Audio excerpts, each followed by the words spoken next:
তোমাদের সম্পদ ও औलाद হচ্ছে তোমাদের পরীক্ষা এবং আল্লাহর কাছে রয়েছে বৃহৎ পুরস্কার।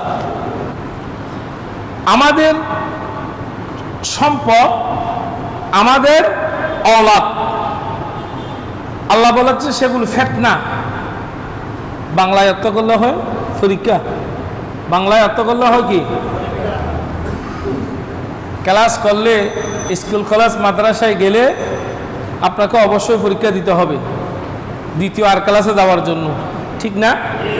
আপনাকে পরীক্ষা দেওয়া ছাড়া আর একটা ক্লাসে যাওয়া কোনো সুযোগ আল্লাহ আপনাকে ধন দৌলত দিয়েছেন যে এটা দিয়েছেন, আবার এটাকে পরীক্ষা বলেছেন। তো সুতরাং যে ব্যক্তি আল্লাহর কাছে গিয়ে পুরস্কার লাভের উপর সন্তান ও ধনসম্পদের প্রাধান্য দিবে, কথাটা আবার খেয়াল করেন, যে ব্যক্তি আল্লাহর কাছে গিয়ে পুরস্কার লাভের উপর সন্তান ও জাগতিক ধনসম্পদের প্রাধান্য দিবে সে ভীষণ ক্ষতিগ্রস্ত হবে। নাউজুবিল্লাহ। আপনার সম্পদ, আপনার औलादকে যদি আল্লাহর নিয়ামতের চেয়ে বেশি কি দেন, প্রাধান্য দেন, তাহলে নিশ্চয় আপনি কি হবেন? ক্ষতিগ্রস্ত হবেন। আমরা তো এটা জানি, তারপরও আমরা চাই কার থেকে কে বেশি পয়সা বলা হতে পারে। এই জন্য আল্লাহ বলেন আলহাকুমুত তাকাসুর, আলহাকুমুত তাকাসুর, প্রাচুর্যের প্রতিযোগিতা তোমাদেরকে উদাসীন ও ক্ষুধা বিস্মিত করে। দুনিয়ার এই ধনদৌলতের প্রতিযোগিতায় আমরা উদাসীন হয়ে যাই এবং আমাদেরকে আল্লাহ বলে ফেলে। নাউজুবিল্লাহ বলেন। এই জন্য হযরতে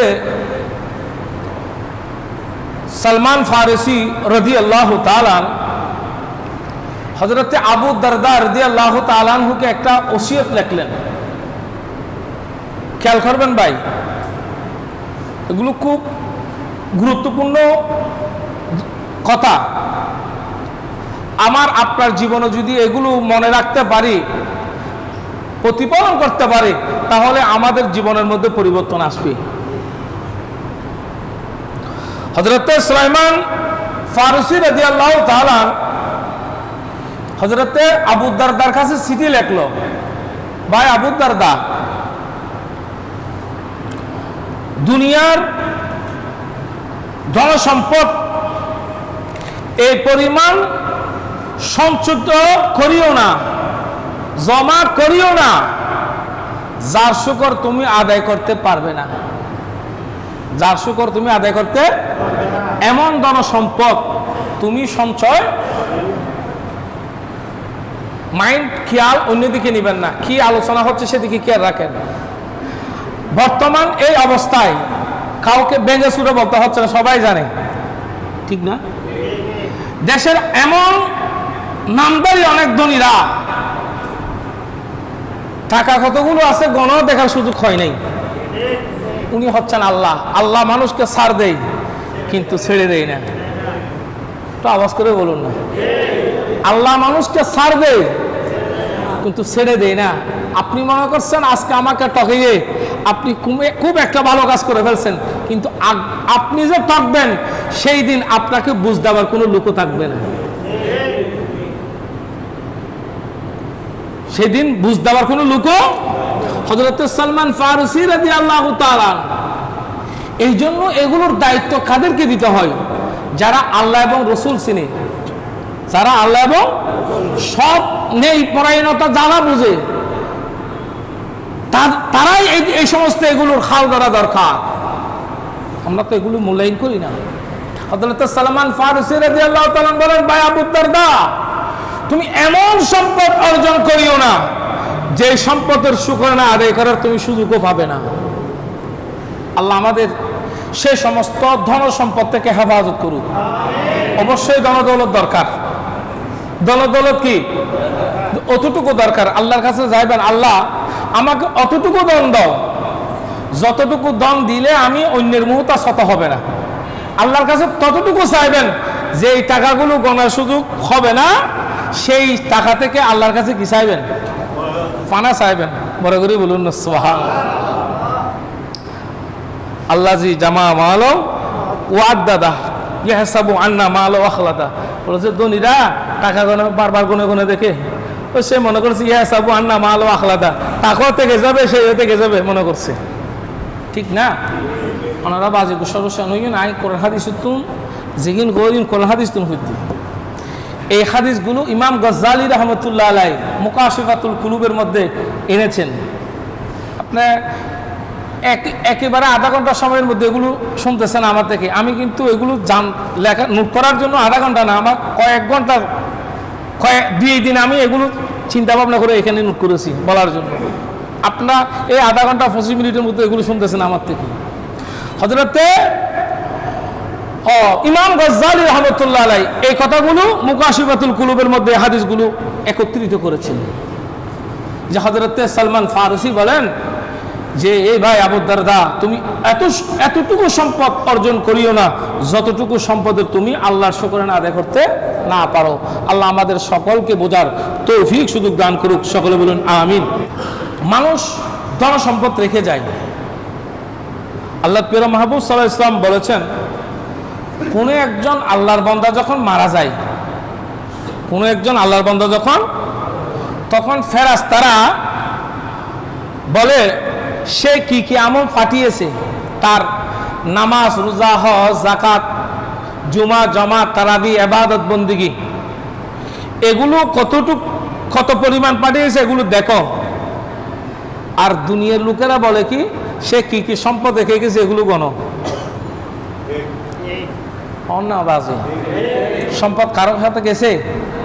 সাদ্দাত, নমরুদ, ফেরাউন, পৃথিবীর মধ্যে এদের চেয়ে কোনো বাদশা, রাষ্ট্রপ্রধান আর হবে না। সাদ্দাত, নমরুদ, ফেরাউন, এদের চেয়ে কোনো বড় বাদশা আর হবে না। এত বড় ক্ষমতাধর ব্যক্তি ছিল, কিন্তু তাদের সম্পদ তাদেরকে রক্ষা করতে পারে নাই। তাদের সম্পদ তাদেরকে রক্ষা করতে পারে নাই। ওই সম্পদ আপনাকে রক্ষা করবে যেই সম্পদ গরিবের জন্য, দিনের জন্য, ধর্মের জন্য বিলীন করে দিয়েছেন। বড় করে বলুন না সুবহানাল্লাহ।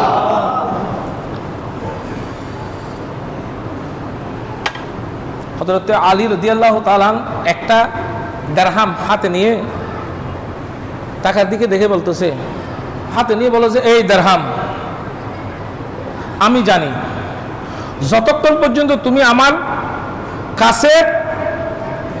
কাছ থেকে সরে না যাও ততক্ষণ পর্যন্ত আমার কোনো উপকার আসবে না। তুমি আমার কোনো উপকারে, টাকা আপনার টাকা রয়ে গেল কিন্তু মসজিদে দান করলেন না, এই টাকা আপনার কোনো উপকারে আসবে?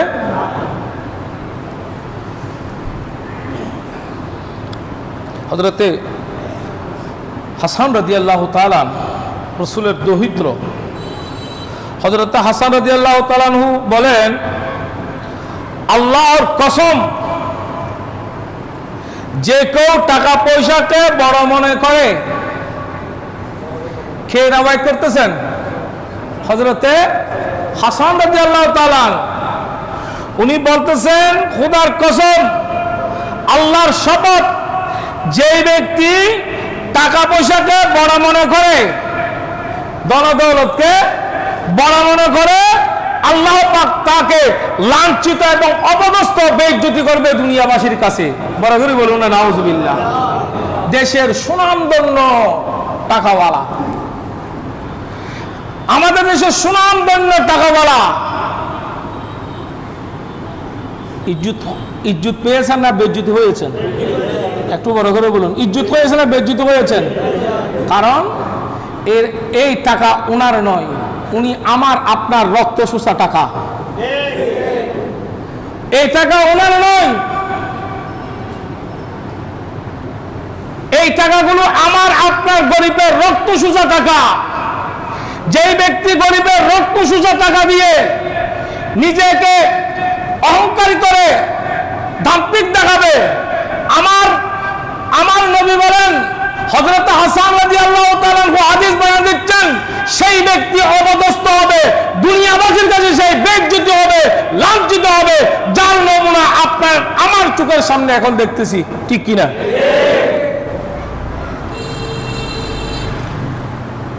হযরত সুমাইদ বিন আসলান রাদিয়াল্লাহু তাআলা আনহু বলেন, টাকা পয়সা সোনা চাঁদি হচ্ছে মুনাফিকদের লেগাম।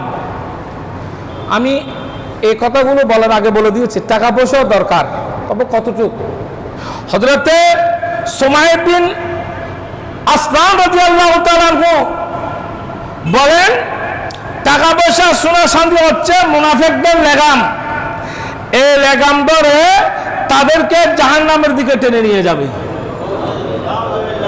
কোন দিকে?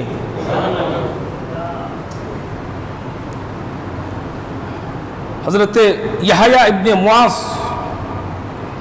রাহমাতুল্লাহি আলাইহি বলেন, টাকা পয়সা হলো বিষাক্ত বিচ্ছু। বিষাক্ত কি? বিষাক্ত বিচ্ছু কামড় দিলে শরীরে কি আরাম লাগেনি? টাকা পয়সা এগুলো হচ্ছে বিষাক্ত কি বিচ্ছু। যদি তুমি এই বিচ্ছুকে বশ করতে না পারো, বশ করতে না জানো, তাহলে এই বিচ্ছু মানে এই টাকা তুমি স্পর্শ করিও না। টাকাকে কি করতে হবে? আগে বশ করতে হবে। বশ বলে যে টাকা পয়সা ধন দৌলত এগুলো বিচ্ছু, বিষাক্ত বিচ্ছু। এগুলোকে যদি বশ করতে না পারো, বিচ্ছুকে যদি বশ করতে না পারো, বিশ্ব তোমাকে একদিন না একদিন কি করবে? দংশন করবে। এই বিচ্ছুর দংশনে তোমার একদিন মৃত্যু হবে। বলে যে টাকা পয়সা এটাও একটা বিষাক্ত বিচ্ছুর মতো। বলেছে এটা কিভাবে বশ করব? এটা বশ করার মন্ত্র কি? এই ধন দৌলত এগুলো বশ কিভাবে করা যায়? বশ করার মন্ত্র কি? মন্ত্রটা একেবারে সহজ। বলে সৎ পথে উপার্জন, সৎ পথে খরচ। বড় করে বলেন, সৎ পথে উপার্জন, সৎ পথে খরচ। এটাই হচ্ছে ধন দৌলতের রক্ষা করার মন্ত্র। বড় করে বলুন সুবহানাল্লাহ।